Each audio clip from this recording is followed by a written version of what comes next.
Stitching together a psyche. Here's your look at the new McFarlane Toys DC Multiverse, the Batman of Zur-En-Arrh.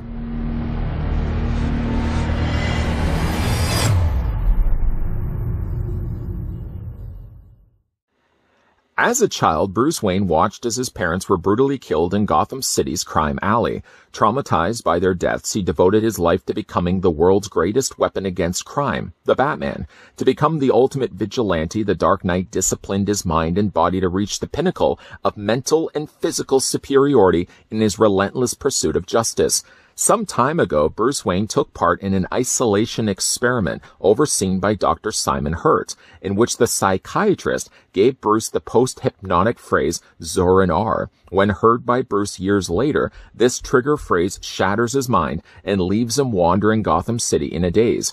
Always ready with a backup plan, though, Batman had previously developed a persona within himself, a Batman without Bruce Wayne, and stitches together a new Batsuit, calling himself the Batman of Zur-En-Arrh.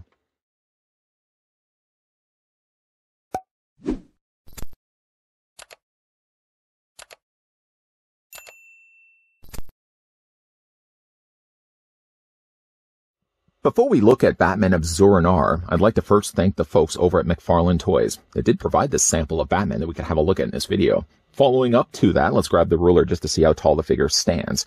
And looking at this and lining it up to the points in Batman's cowl, the figure is 7.5 inches in height, or 19 centimeters tall.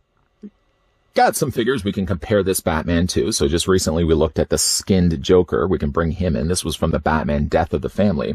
We can also bring in the Batman from the Three Jokers. I think a good size comparison to make, providing, of course, I can get him to stand. And for no other reason than I just really like this Nightwing. Let's bring in Nightwing as well, just so you guys can see.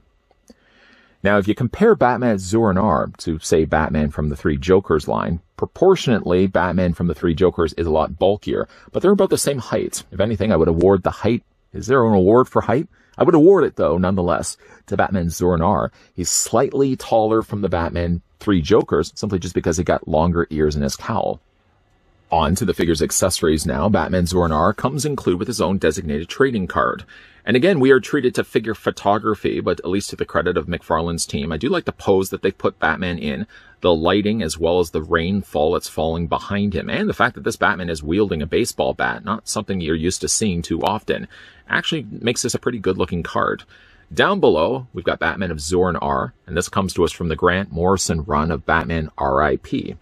On the back of the card, the real name is Bruce Wayne, with one of the longest reads I think I've ever had to read on the beginning of these videos. Now, you can certainly pause and read this for yourself. If, however, you prefer to have somebody read this to you, well, again, this is something I read at the very beginning of this video. Sit and listen for a bit. I'm going to put this to the side. The figure also comes with the same stock display stand as all the other DC Multiverse figures.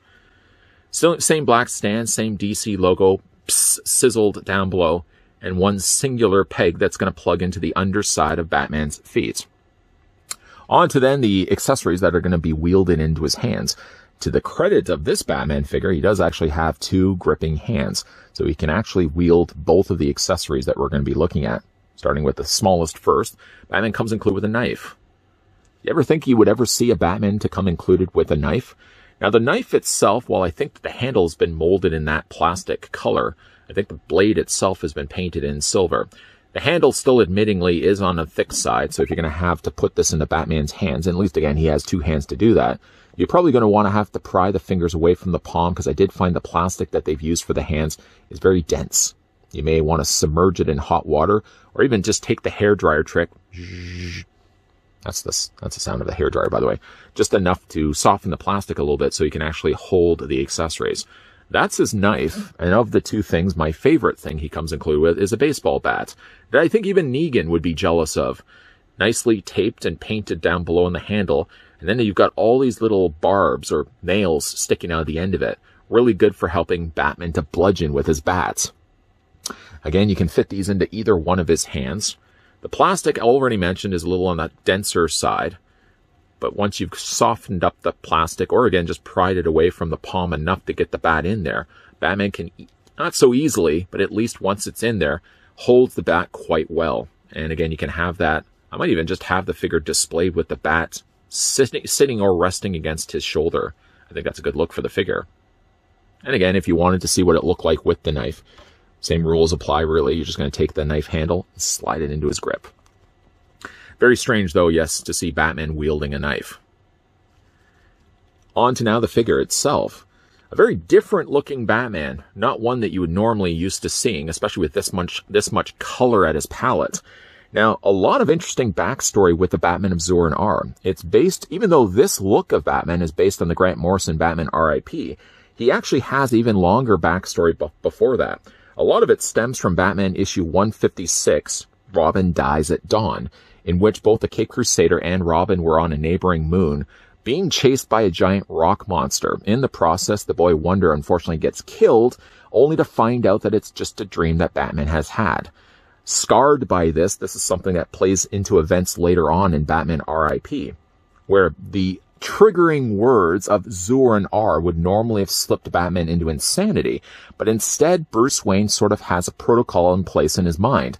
So instead of having the trigger resulting in him slipping into insanity, Batman instead sort of slips into kill mode almost, kind of losing all the essence of Bruce Wayne, and kind of being like the essence of Batman, a sinister, meaner Batman who basically stitches together his outfit like this and gives us Batman of Zur-En-Arrh.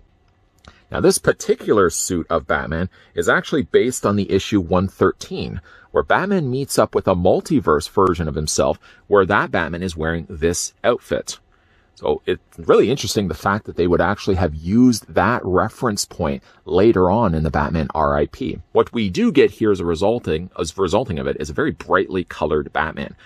I actually like the look of this Batman. I know while looking at it, there's a lot of bright colors happening here.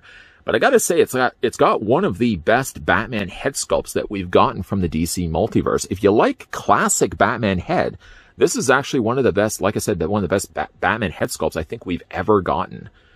So much to the extent, I feel, while I don't think they'd be able to retool this particular body to give us a classic-looking Batman, if they still kept this head sculpt, and maybe even just used this same cape, and gave us a classic-looking Batman with a gray outfit, with the bat emblem in the middle, and still with this head, we might have, like ourselves, the definitive-looking Batman. I don't think there's anything I really would have changed to this particular head. The mouth is pretty nicely sculpted. You can see kind of on the side, there's like a little bit of, not stubble, but there's like a little bit of kind of clumpiness, I think, onto the bottom of his face. It almost looks like he's got pock marks, for example. Other than that, I do think the head sculpt is really good, even to the point where if you tip the head sculpt up, you can actually see that he's got nostrils underneath the cowl. A little small touch of detail I really appreciate that they did. Love the head sculpt, and of course from there, the coloring from the purple is only really shared in his gloves and his cape, and his boots as well. The rest of it is really now to more brighter reds and brighter yellows, not something that we're really used to seeing Batman having. A very different emblem too. This Batman emblem is a lot wider, longer looking ears, and of course it still has the yellow backdrop to it. Some additional stitching that they've also put to the body itself, because Batman would have stitched together this costume by hand. So you can see a lot of those stitches all kind of in the red areas, the red portions of his body. His gloves also get a little bit of that as well, but still I think it's very much a very familiar looking glove for Batman here.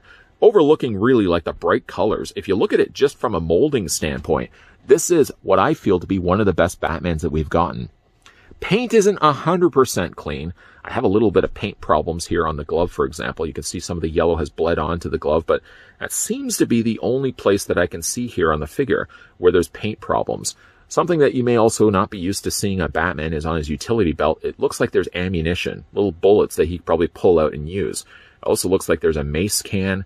It looks like there's a few pockets that probably could be holding knives and other weapons that he can be using for battle. Very different utility belt for a very different looking Batman. I like it though. I really like the design of this one. Even like his boots, very much a departure. He's got now laced up fronts where Batman traditionally would be just a normal boot that he would be slipping over top of his leg. The boots themselves, these feet, a little on the loose side, but not to the point where I'm having any problems with the figure. Again, we can kind of quickly look at the cape itself. The cape normally, of course, would just run straight down. They have kind of frilled it out from the sides, but not to the point where the cape looks too extreme. It is a really nicely sculpted cape, and again, utilizing a more softer material to get the job done. Let's have a look at the articulation here on Batman of Zur-En-Arrh. His head sculpt, of course, rotates all the way around, and it hinges up and down and back and forth. As for the arms do come out. I did notice like this arm here is a little on the looser side. It's not probably, I'm sure, for every Batman figure that's out there, but if you have managed the chance to pick this figure up for yourself, let me know if you've had any similar issues. The arms do rotate all the way around, even though he's got these more pointed peaks for his shoulders. Still, you can easily rotate his arms all the way around. He has a bicep swivel, a double hinge on the elbow, and the hands rotate all the way around. For the upper torso, it is on a ball joint. And following to that, he does also have a secondary ball joint at the base of his abdomen. That also rotates all the way around too. Legs split out. And you can also, of course, take those legs, move them forward. You can't move them too far past the point, it seems, of like 45 degrees. And you again bring those legs back at about a 45-degree angle bend also. He has a swivel at the top of the thigh, a double hinge on the knee. No boot articulation, which I thought would have been the case. But he does have certainly ankle articulation both this way and an ankle pivot this way, with much appreciated toe articulation as well. A really, really interesting looking Batman. Admittingly, not everybody's cup of tea. I'm sure some people would just be looking at this immediately and think, I'm not going to be getting a Batman that's blue, or in this case, purple, red, and yellow. But I gotta say, like, I really like the look of this. And one thing that was neat about Grant Morrison's run of Batman R.I.P. was the fact that he incorporated all of Batman's backstory. Instead of always feeling the need where writers come in and redevelop and rewrite the universes for these characters, Grant Morrison really did want to keep everything intact. It results in Batman R.I.P. really having everything that happened before him being still canon with the character, and a great way to utilize not only Zur-En-Arrh, a reference thing mentioned earlier, but also bringing in a costume that he would have had in the original issue of Batman, like Batman 113, a classic issue where Batman meets a multiverse version of himself wearing this particular costume.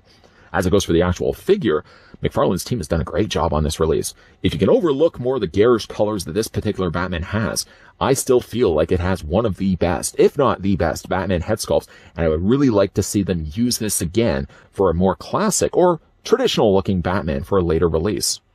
It seems usually the case whenever a new writer or writing team are brought in to handle a character in comics, they never really want to accept any of the events that took place before as canon. They usually want to wipe the slate clean and start anew, and usually means that we get ourselves an issue 0 or issue 1 of a brand new Batman comic. Not the case, though, when it came to Morrison's run of Batman R.I.P., not only embracing all of the events that took place before, but considering every single thing that took place in Batman's history as canon. That also means that he was able to hand-pluck events that took place in Batman's history and use it towards Batman R.I.P. So for like example, the Batman Zur-En-Arrh costume is very much inspired of Batman issue 113, where Batman in a screenshot actually meets himself from an alternate reality wearing this particular suit. I never really thought they would ever use this suit again until eventually he popped up again in Batman R.I.P. when Batman's mind slipped into sort of a locked away status when the words uttered Zur-En-Arrh normally would have slipped Batman into insanity. Batman had a plan B after all. Batman always has a plan B. And instead what we end up getting in this look of Batman is sort of a more vengeful Batman with very little compassion. That would also explain why Batman's wielding a bat, not something that you're used to seeing Batman carrying around with him. This particular look of Batman presented nicely from the folks over at McFarlane Toys. We don't really have a lot of Batman Zur-En-Arrhs to go by. There was one that was released years and years ago as a DC Multiverse figure, I believe. And there was also been a Lego minifigure of the same character. And there's also been a Funko Pop. But other than that, really not a lot of love for Batman Zur-En-Arrh. I love the fact that McFarlane Toys actually gave us one. Not everyone's cup of tea, admittingly. But I gotta admit, if you can overlook the color scheme, which might be a deal breaker for some, I like the bright colors work for me on this particular look for Batman, but like head sculpt and sculpting alone, I easily think that they could use the head sculpt. Maybe not the body, because the body would be, of course, very, very specific to Zur-En-Arrh Batman. But yeah, I think they could use the head sculpt, and even to the extent of pulling the cape off this figure and using it again for another Batman release in a more acceptable gray color scheme with the blue cowl, the blue gloves, the blue boots, and of course the blue underoos. Great looking figure though. If you like the look of Batman Zur-En-Arrh, I think McFarlane team has done a great job on this release. A big thank you though to the folks over at McFarlane's team. that did provide this sample of the Batman Zur-En-Arrh that we could have a look at in this video. What do you guys think of the figure? Let me know down below in the comment section. And if you are new to this channel, make sure you hit that subscribe button down below. Turn on the bell notification so you get those friendly reminders of whenever new videos are popping up. And while we have wrapped up the review here of Batman Zur-En-Arrh, rest assured, promsies, there will be more DC Multiverse reviews from the folks over at McFarlane Toys coming your way in the not so distant future. As always, guys, thanks for watching. See you guys next time.